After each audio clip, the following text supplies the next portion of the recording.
Morstem gados jaunāko, tas kurš Ričards, nu, Ralfs ir kopā ar komandu, ir kopā uz soliņu, bet šodien ir pieteikts kā komandas pārstāvis. Tas nozīmē, ka Rilko tiek ar to galā, pēc tam visai neapmierināts saviem komandas biedriem par to, kā atļauj brīvi izmest pa vārtiem. Tiltiņš dodās laukumu vidu, izdara mētienu. Varam teikt, ka tāpat. Laukums stūrī satikās Tiltiņš. Laba spēka divcīņa. Pats tādā veidā arī tiek pie bumiņas. Bīstams moments pie mājinieku vārtu. 99. numuri satiekās. Vilmans par Kleistru. Vendijs centās iespēlēt vārtu priekšā. Nu, īstījās, ka nesapratās ar partneriem. Tur vēlreiz Kovaļevskis pret Henriju Gustavu Magunu. Interesanti izvēles izpildītājiem katrā gadījumā. Šoreiz nabagāks spēles sākums gan bija visai enerģisks. Nu, pats spēles sākums mums sākās ar ātriem vārtiem. Tagad komandas nedaudz ir nomierinājuši. Kos pa vārtu gumu! Edijs Šembergs! Vēlreiz Rons, šoreiz gan precīzi piespēle uz Sirmeli. Izdodās ilgāk laika kontrolēt bumiņu šeit.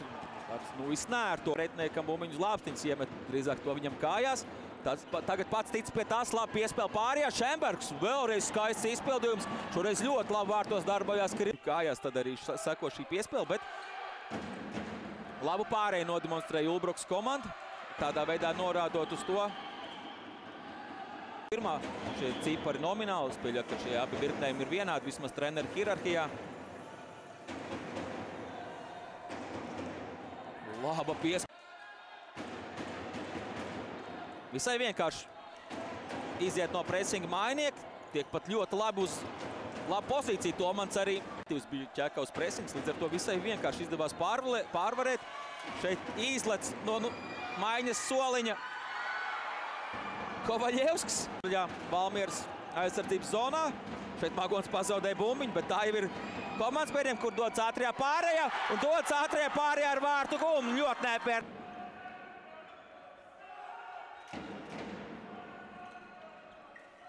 Un tas arī izdodās. Spēles 17. minūte, otrajā trešdaļā. Aizturēja Nūju vienā rokā, tādā veidā piesadzot vēl vairāk bumbiņu, neatļaut pretiniekam tik klāt. Labi tik vaļā no pretspotiem, labi atrada arī Tiltiņu, kuram arī bija laba pozīcija. Tagad ir iespēja uzreiz spēlēt ar bumbiņu zonā. Ķērāns saspēlēs ar Melngalnu. Divi konkuriem no distances. Ļoti svarīgi no mājinieku pozīcijām tos bija. Kovaļevskis vēlreiz ar nērto. Lāpiņš. Vāters ilgi ar bombiņu. Izdodās apspēlēt vienu otru pretspēlētāju, pēc tam vēl atstāt bez Nūjas. Gredzenu vēl atrast labi. Vārtu priekšā Tomu Bitmanu. Katrā gadījumā, ja būtu skaists, ja būtu vārtu gums, tad tas līdz ar to būtu skaists. Degins no labas pozīcijas netrābo. Izdevies kārtējo reizi tikt zonā ķekavs florbolistiem.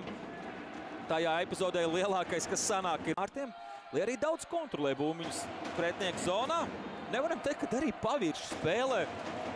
Kad šie lēmumi ir nepareizi, labs šāviens no distances. Tās 47 minūtēs. Visai labs rādītājs. Jā, otrajā trešdaļā varam teikt, ka tikai 5 metieni pa vārtiem. Kamēr es viņu slavēju, tikmēr Toms ir tās kungs, kurš padeva precīzi piespēli Tomam Ķērānam. Ķekavs otrajā vārtu gumā. Kovaļevskis! Skaisti. Katrā gadījumā bumbiņa paliks viesiem. Orste no distances. Izbrukumā Ulbruks florbolis šoreiz kļūdās visai vienkārši savā laukuma vidū drīzāk. Bet Toms Bitmanis ir izvaicīgāks. Iet vārtu deficītu.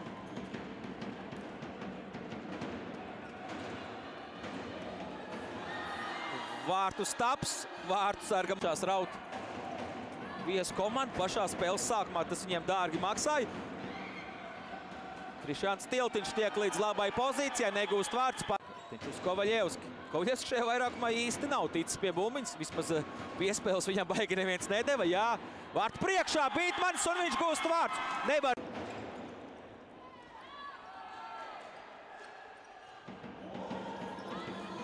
Barus. Nedaudz garām met Endijs, jo par divus vārdus, tad kāpēc, lai tagad tiktu gūti vēl 5. Jansons ļoti ātri realizēja Ķekava. Precīzi Klaus šajā epizodē. 3 minūtes vēl atlikušas līdz pamatlaika beigām. Jansons uz Melgenu un vēlreiz nostrādā šī kombinācija.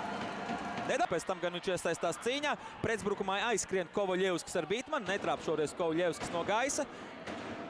Tagad Kovaļevskis vēlreiz